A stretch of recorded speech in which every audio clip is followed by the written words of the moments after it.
Welcome to MK की पाठशाला। एक बार फिर से आप सभी का आपके अपने चैनल एमके की पाठशाला में हार्दिक स्वागत है।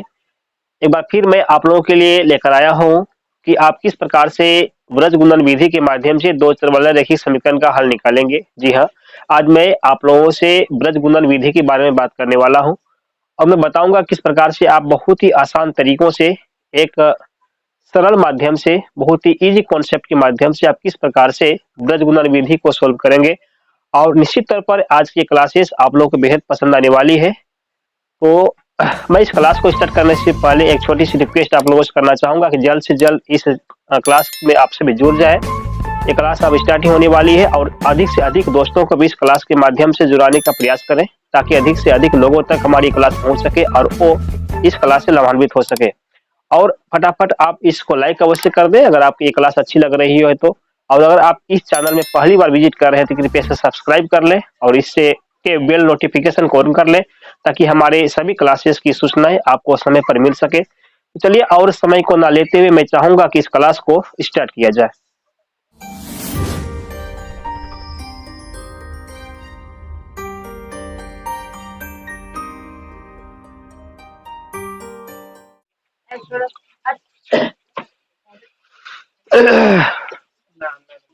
समय ना समय तो दो चर वाले रैखिक समीकरण का जो चार नियम लिखाए थे उसमें से तीन नियम कंप्लीट हो गया। कौन कौन सा नियम कंप्लीट हुआ अभी तक? ग्राफीय प्रतिस्थापन और विलोपन विधि कंप्लीट हो चुका है। ठीक है, लास्ट नियम बच गया जिसको क्या बोलते हैं? वज्र गुणन विधि। अब देखा जाएगा वज्र गुणन विधि किस प्रकार से बनेगा। इसका कुछ सूत्र होता है, सबसे पहले वो लिखा देते हैं। इसके लिए वज्र गुणन विधि,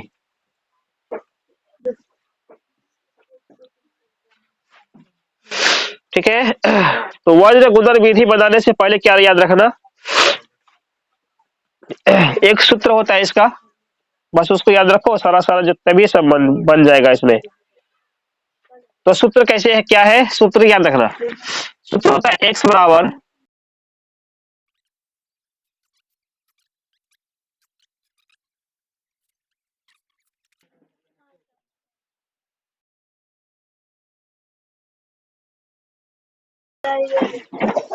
क्या, इनको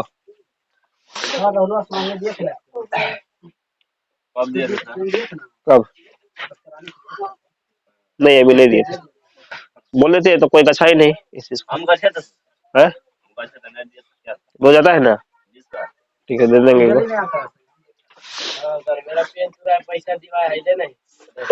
देखो थोड़ा समझो फिर लेके आते हैं उधर से।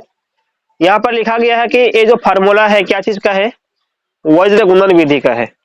इसको अगर रट लेंगे तो बहुत ही इजी विधि में कह सकते हैं कि चारों विधि में से बहुत ही आसान विधि हो जाएगा ये। ऐसा समझ में बहुत ही जल्दी बहुत आराम से बनेगा। लेकिन जरूरत क्या है, इस सूत्र को रटना। यही कहीं पर मिस्टेक कर जाएंगे तो कुछ बनेगा ही नहीं। ठीक है, इनको याद करने के बाद हम तरीका बता देंगे कैसे याद करेंगे। ठीक है ना। तो सबसे पहले क्या समझना कि x बटे मतलब ए x का मान निकल रहा है तो स्टार्टिंग करना b1 से। एक एक लास्ट में पहला याद रखो, स्टार्टिंग पॉइंट याद रखना क्या चीज का है, b1 याद रखो, b1 से स्टार्ट होगा। अब ये बनेगा कैसे, ध्यान देना। b के बाद क्या होता है, c होगा। एक 1 लिए तो दूसरा 2 होगा, दोनों अलग अलग नंबर का आएगा, एक सेम नंबर का नहीं आता है। आया बात समझ में? एक ए तो बगल वाला क्या होगा, 2 होगा। स्टार्टिंग याद कर ले, b1 से स्टार्ट होगा। एक चीज ध्यान में रखना है, उसके बाद b1 हुआ तो अगला सी b के बाद सी न होगा, 1 हुआ तो ये 2 ही होगा। क्लियर है? माइनस करना है, इसका उल्टा माइनस करना, जब सबका उल्टा माइनस होता है में b1 है तो b2 लगाएंगे, c2 है तो c1 लगाएंगे माइनस करने के लिए। ठीक है, इसका उल्टा माइनस कर देंगे। अब यहाँ पे याद रखना जिससे यहाँ पर लास्ट होगा उसी से दूसरा में स्टार्ट होता है, जिससे यहाँ लास्ट होगा उसी से यहाँ पे क्या होगा, स्टार्ट होगा। वो एक से खत्म। अब तो y का मान चलेगा, y बटे c1 से लास्ट हुआ है तो किससे स्टार्टिंग करेंगे, c1। c के बाद क्या होता है, d होता है क्या समीकरण में, a b c तक ही लास्ट होता है तो d उधर नहीं जाएगा तो फिर से पीछे आना पड़ेगा हमको, आना पड़ेगा ना। मतलब उधर जा रहे थे, a b के बाद c हुआ, c के बाद d तो नहीं आता उसमें, तब फिर स्टार्टिंग करना है ए से। तो C1 के बाद क्या होगा, ए होना चाहिए। अगर ये एक लिया तो क्या लेगा, 2 नंबर लेगा। और बात समझ में ना। तो C1 A2 माइनस इसका अलग नंबर से घटा देना। C1 है तो C2 घटेगा, A2 है तो A1 घटेगा। कहता ठीक है। A1 से लास्ट हुआ तो A1 से क्या होगा, स्टार्टिंग भी होगा। अब एक्स वाई हो गया तो यहाँ पे क्या लिखना है, यहाँ पर एक लिखना है। ठीक है, 1/A1, ए के बाद क्या होता है बी होगा। 1 है तो यहाँ 2 है ना, तब होगा इसका उल्टा नंबर से घटा देना। A1 है तो A2, B1 2 है तो B1 माइनस कर दो, आंसर हो गया। मतलब सूत्र तैयार हो गया। क्या समझ में। तो कॉन्सेप्ट क्या हुआ, B1 स्टार्टिंग पॉइंट याद रखो। अब अपोजिट नंबर क्या करना है, घटाना है, बस सारा कहानी खत्म। है बात समझ में। इस तरीके से सूत्र जो है याद करना, सोच समझते हुए याद करना है, जल्दी याद होगा। इसके अलावा अगर ऐसे भी मान लो कभी भूल गए तो क्या करना है, इसका एक और तरीका है याद रखने का। एक फॉर्मेट यहाँ पे दे रहे हैं, एक से यहाँ पर क्या B1 स्टार्टिंग करने बोला था ना, इस समीकरण नंबर 1 का तो B1 कहलाएगा, समीकरण 2 का मान क्या कहलाएगा, B2 कहलाएगा। और यहाँ पे करते C1, B के बाद C ही होगा, C1 C2, ये हुआ किसका वैल्यू, x का वैल्यू। अब यहाँ पे y का मान लिखते हैं A1 और क्या हो गया A2, यहाँ पर a का मान होगा B1 और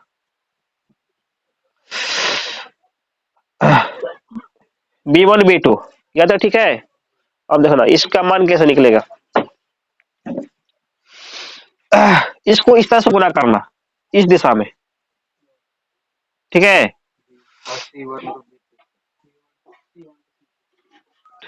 मतलब पहले ऊपर से इधर भागेगा, नीचे से उधर भागेगा, इस एंगल से सब क्या करता है देखना। B1 C2 है, B1 C2। अब इसको माइनस करेंगे, B2 C1 है, B2 C1। इधर इसका दिशा किधर से है, इसका दिशा इस दिशा में है, ऐसे करो। इसका इधर से ना है, ऐसे करो। और देखना C1 A2 है, C1 A2 किसका, y के लिए, यहाँ पर बीच में y है।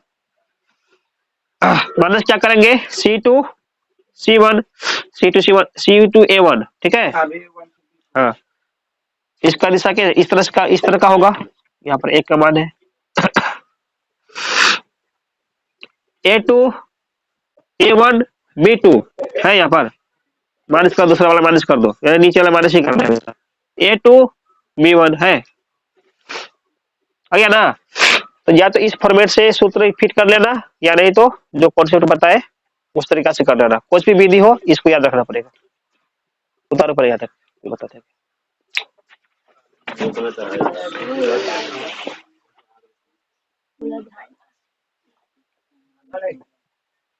क्या बोलती है किसको,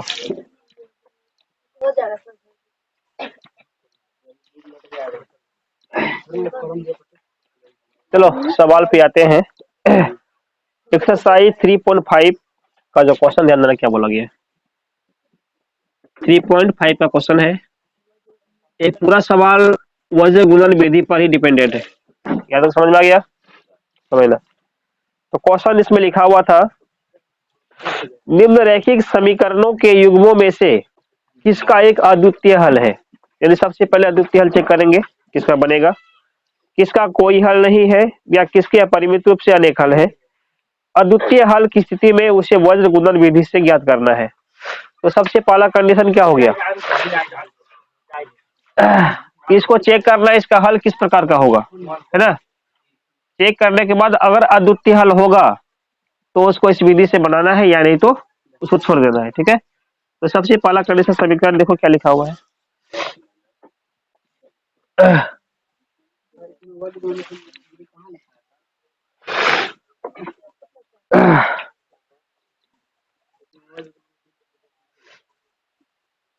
आखा सही से पढ़ो, से क्वेश्चन पढ़ो। उसकी ऐसा कोई नहीं, बता सुजान को अद्वितीय हो नहीं बोला था, वही अद्वितीय मतलब एक अकेला।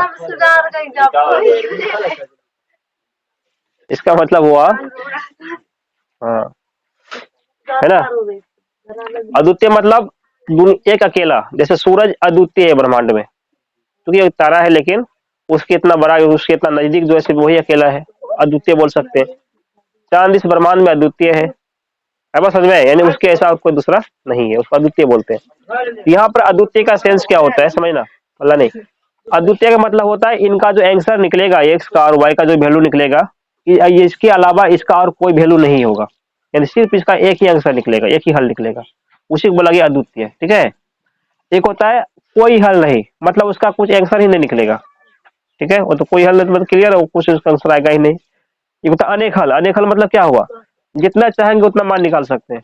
तो कौन सा आंसर दे, तो उसको तो वो भी फिक्स नहीं है, ऐसा करने से उसको भी तब नहीं बनाते हम। अनंत हल क्या बनाएगा, उसका तो अनंत हल है, जितना चाहेंगे उतना इसका आंसर निकलेगा, इसका मतलब उसको भी छोड़ देते हैं। ऐसा समझ में, जिसका द्वितीय हल है, जिसका सिर्फ केवल एक ही आंसर निकलेगा, उसी को सॉल्व किया जाता है।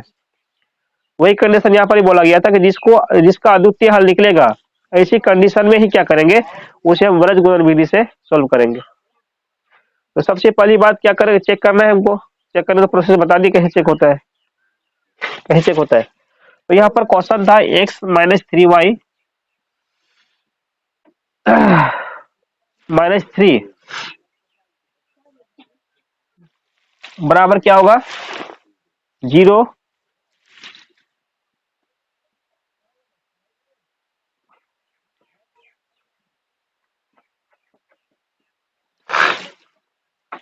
आया बात समझना। तो एक कॉन्सेप्ट इसमें याद रखना, जैसे ए बी सी का मान इसमें यूज किया गया है ना वृत्त गुणन में, तो ध्यान रखना जितना भी समीकरण का मतलब कोई भी पद अगर राइट हैंड में है, उसको उठा के कहाँ पे कर लेंगे, उसको उठा के लेफ्ट हैंड में रखने के बाद ही एबीसी का मान निकालना है ना। मतलब कभी कभी कुछ स्थिति में कि इसका आंसर गलत हो जाता है, ऐसा समझे बात। तो कोशिश करना राइट हैंड में 0 होना चाहिए, बाकी सबका सब जितना भी मान है सबका सब किधर चले जाए, लेफ्ट हैंड में होना चाहिए, तब वहां से एबीसी का मान निकालेंगे। ये तो ठीक है। चलो अब यहाँ से इसका हल चेक करने के लिए कि इसका हल किस प्रकार का होगा, उसके लिए तो वही नियम जो बताए थे, a1/a2 करेंगे, कितना वैल्यू निकलेगा 1/3,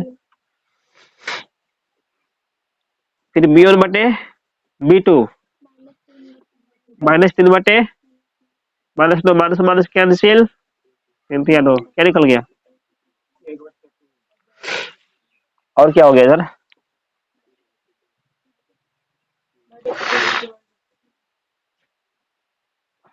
माइनस कैंसिल क्या बचेगा 3 तो यहाँ पे क्या निकल गया, यहाँ जो है क्या हो गया, a1/a2 बराबर हुआ ना b1/b2 का, ये बराबर हुआ नहीं, ऐसा हो गया। अतः ऐसा क्या होगा, अतः इसका कोई हल नहीं होगा। हल के बारे में पूछा गया है, कोई हल नहीं है, सोल्व हो गया, इसका आगे कुछ बनेगा ही नहीं। ठीक है, इसका कहानी यहीं तक लास्ट हो गया। अगर दिया जाता है अद्वितीय हल होता तो हम इससे ट्राई करते हैं, उसको नहीं हुआ है तो यहीं तक इसको एंड कर देना है। दूसरा क्वेश्चन देखो तब,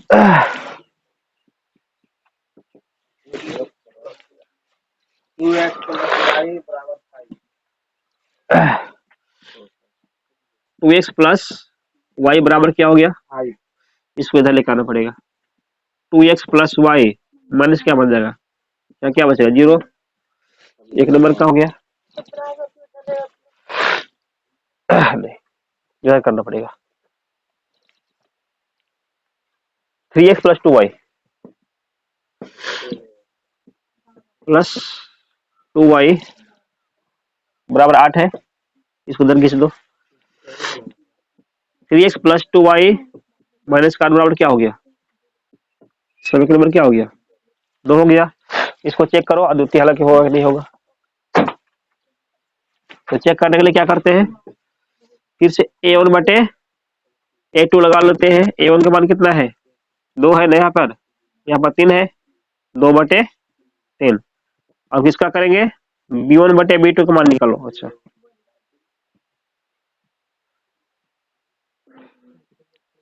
कितना, b1 का मान कितना है, b1 का तो यहाँ पर 1 है, और b2 का मान क्या होगा 2 होगा।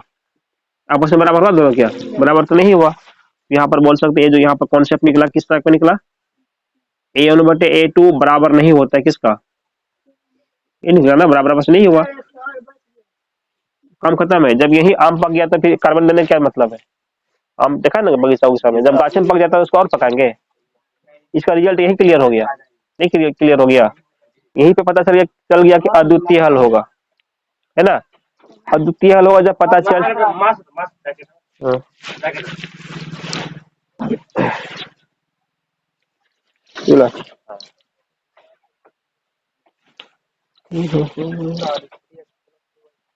वहाँ पर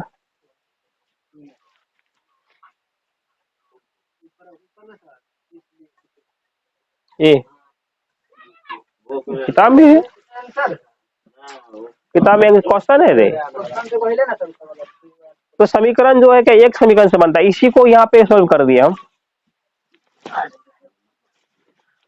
अरे बस समझ में आया, नहीं समझा और क्या समझेगा। चलो ठीक है।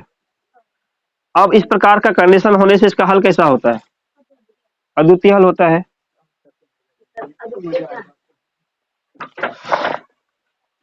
रहा कि सब जो है,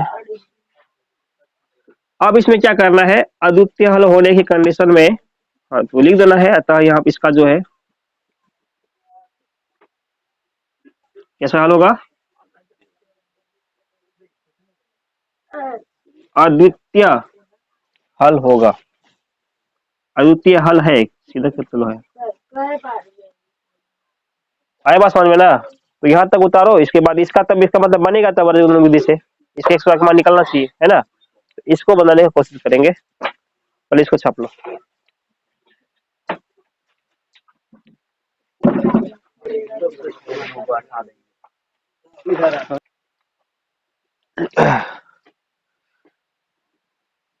तो यहाँ पर ए का मान कितना निकलेगा, मतलब बताओ तो।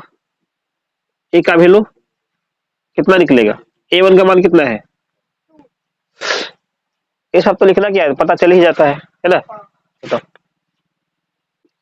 सीधे करेंगे वज्र गुणन विधि से। वज्र नहीं बताया है, गुणन विधि से। जो यहाँ पर फार्मूला है इसको बिल्कुल क्या करो, यहाँ पर उतार दो। जैसे एक्स, हाँ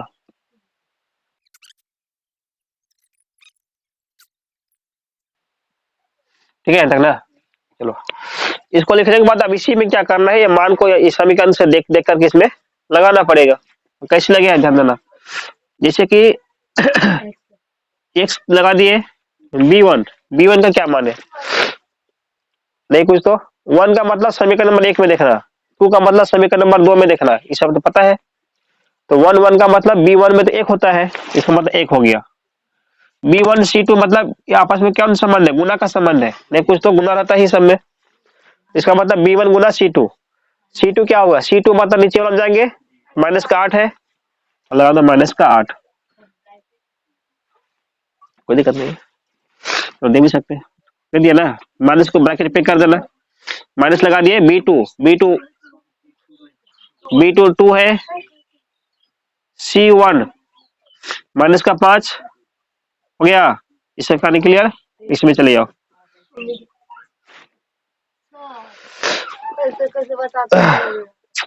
बी जो मान है उसका मान यहाँ लगा रहे हैं। B2 का मान क्या है वहां पे देखिए ना, इधर 8 इधर, हाँ। ये किसके जगह पर आया, C2 का मान कितना है मेरे, तुम्हारा दूसरा है। E2 मतलब 2 तो नाम हुआ, C2 नंबर है, तो C2 में घटे 8 होगा, उसे जब हम घटाट लगा दिए, क्या दिक्कत है, नहीं समझे क्या हो रहा है तुमको। ज्यादा जलेबी के बारे में सोचेंगे तो यही हाल होगा, है ना। खा के आना चाहिए था आज। आप बोले इसको C2 का मान है, चलो नीचे वाला ऐसे तो नंबर होता ही है, इसमें क्या दिक्कत है। अब एक 1 का मतलब एक नंबर का समीकरण से वैल्यू लेंगे। इससे पहले कितना बार हो चुका था कि x के बगल का a होता है, y के बगल का b होता है, बाद बाकी अचर पद बिल्कुल c होता है। इसे तो बताया गया था ना। तो देखो फिर से देख लो, b1 मतलब इसके बगल का एक नंबर का b1 एक होगा नहीं कुछ तो एक c2, इसका मतलब गुना होता है बीच में। c2 मतलब समीकरण नंबर 2 में चलेंगे। 2 का c कौन है?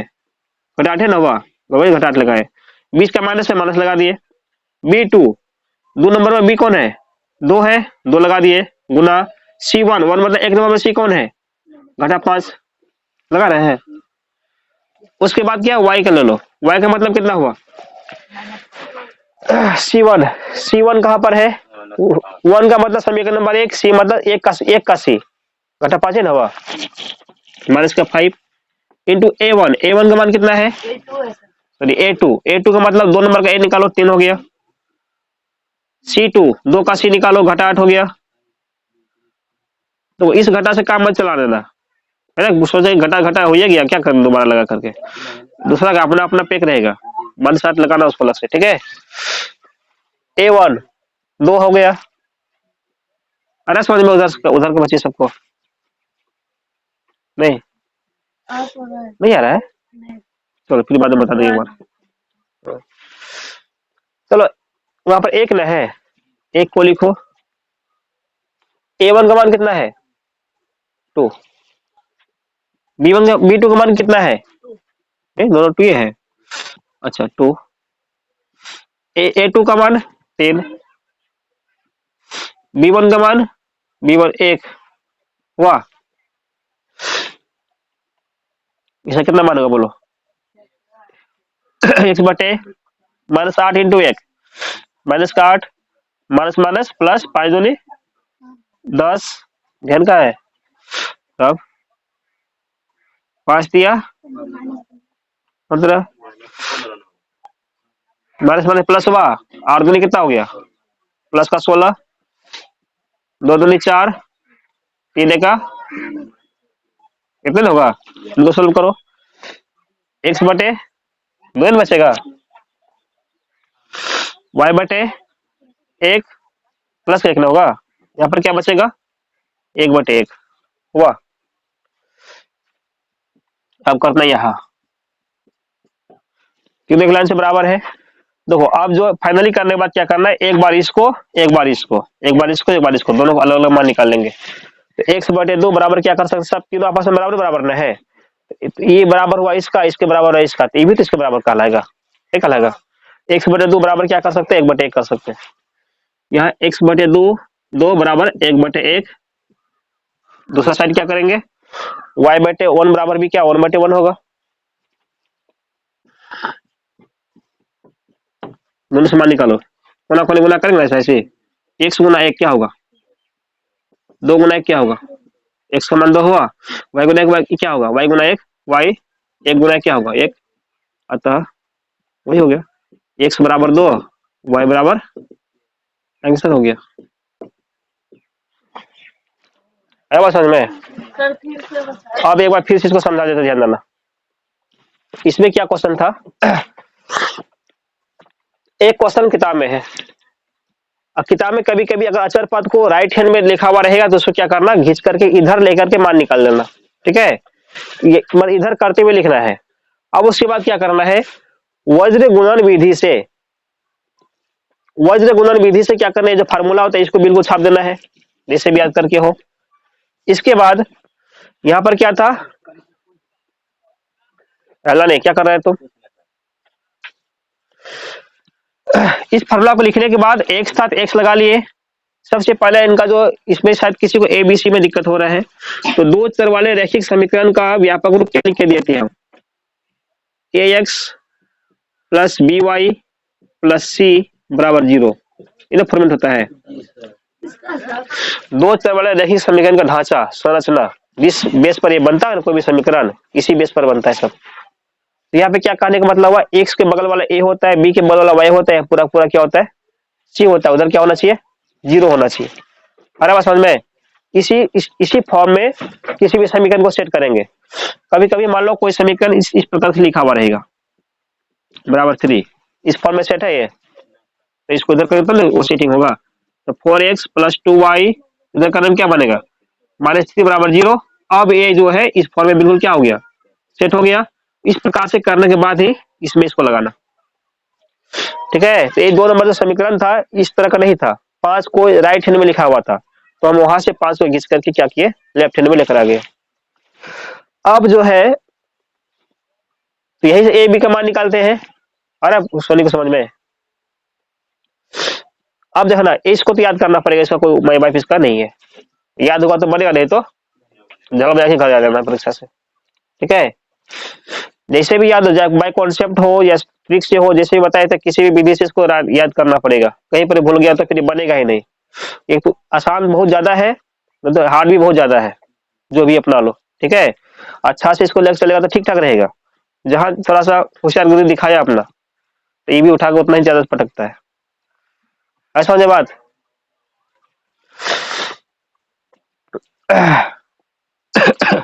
और ये सूत्र जो दिमाग से बहुत ज्यादा आदमी भूल जाता है इस चीज को, है ना, बहुत जल्दी भूलेगा तुम्हें, अभी फिर कल पूछे तो नहीं बोल पाएगा। तो थोड़ा सा जो है एक दो बार याद करना अच्छा से कि जल्दी मतलब माइंड से नहीं उतरे। चलो, इसको लिखने के बाद क्या करना है, जो जो मान लिखा हुआ यहाँ पर ना उसी बात सेटिंग कर देना, ये से निकाल निकाल के मान इसका वैल्यू क्या है। तो b1 का क्या मान था, इसे बताए थे अभी। b1 मतलब 1 का मतलब होता है समीकरण नंबर 1 का, b किसके बगल में होता है, y के बगल में b होता है। तो एक नंबर में y के बगल में क्या है, कुछ भी है नहीं, तो एक होता है, एक लगा दिए। c2 का मान -8 माइनस b2 का मान 2, है ना, हुआ। और किसका c1 का मान -5 हुआ। उसी प्रकार से y का मान निकाल दिए, y का माइनस कितना था, c1 -5, a2 3 है, माइनस लगा दिए c2 मतलब यहाँ का -8, a1 मतलब यहाँ का ये 2 हुआ, बराबर 1 है, फिर यहाँ क्या a1 मतलब 2 होगा। अब b2 मतलब इसका 2 निकलेगा, माइनस लगा दिए a2 मतलब इसका कितना हो गया, 2 3 नंबर 3 आएगा ना इसका a2 का, 2 नंबर समीकरण एक 3 निकलेगा। फिर क्या है b1 मतलब एक नंबर का भी कितना कितना लिखा हुआ है, एक हुआ। इसी को गुना कर दिए, इतना गुना इतना, 2 5 10 माइनस माइनस प्लस, ठीक है। 5 या 15 माइनस में माइनस माइनस प्लस, 8 दूनी 16, 2 दूनी 4, 3 का 3 -8 प्लस 10 प्लस का 2 -15 प्लस का 16 प्लस का 1 बचेगा ना, 4 में किया 3 1 बचेगा ना। तीनों बराबर, एक बार इसको लेके ये दोनों आपस में बराबर कर देना, एक बार ये दोनों बराबर कर देना, ये दोनों को मिलाकर चलेंगे तो एक समान निकलेगा, ये दोनों मिलाकर चलेंगे तो y का मान चलेगा। वही ना यहाँ पर किए हैं, एक बार इतना x/2 जो वैल्यू निकलेगा इसको यहाँ पे इसके बराबर, यहाँ जो मान निकलेगा ना उसके साथ यहाँ बराबर दे देना। x/2 यहाँ पे 1/1 निकला हुआ था, बराबर 1/1, यहाँ पर y/1 बराबर y/1। ये से सॉल्व किए कोना कोनी गुना करते हुए, तो क्या निकल गया 2 और 1, ये तो इसका आंसर निकल गया। ऐसा समझ में बात। अब इस विधि इतना निकला, इसको चाहे किसी भी मेथड से बनाएंगे, ग्राफ से हो, प्रतिलोपन से, प्रतिस्थापन से हो, विलोपन से हो, किसी भी विधि से बनाएंगे, सबका आंसर जो है 2 और 1 ही निकलना है। एक बार घर में ट्राई कर लेना, इसको बना करके देखना निकलता है नहीं निकलता। चलो उतारो इसको।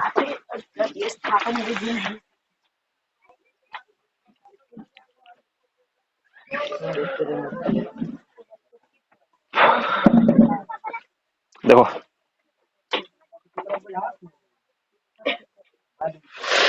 इसमें लिखा हुआ 3x - 5y बराबर कितना है, 20 है। 3 नंबर क्वेश्चन में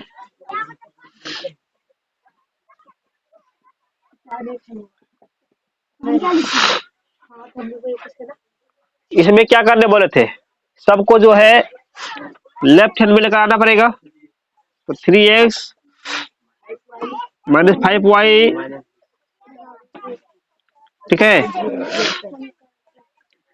समीकरण नंबर 1।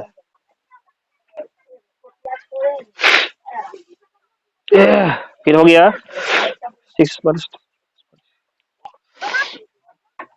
6x माइनस 10y बराबर 40।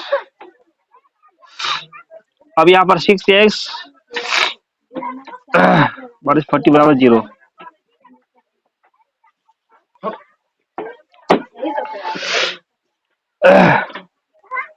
देखो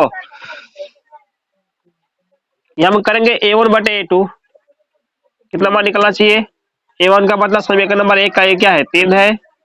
अब बी क्या है? A2 क्या है? 2 का 6। 1/2 निकल गया। यहाँ पे चलो B1 के लिए B1 का मान कितना है रे?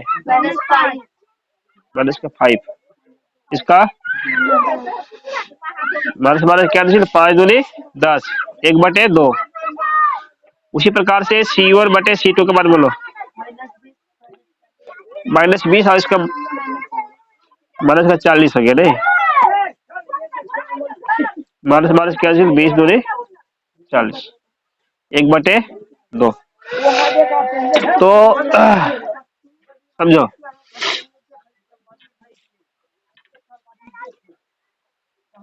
यहाँ पर क्या आ गया कि तीनों एक लाइन से बराबर निकल गया। इसका मतलब हुआ यहाँ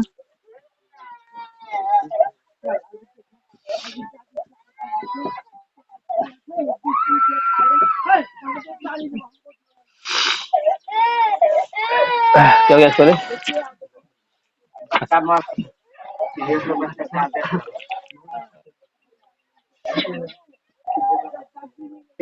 समझ ना, यहाँ पर तीनों कंडीशन में एक दूसरे के बराबर निकला, यानी कि A1/A2 तो बराबर वाला सूत्र लग गया। ऐसा होने से हल कैसा होता है? अतः इसका अनेक हल होगा।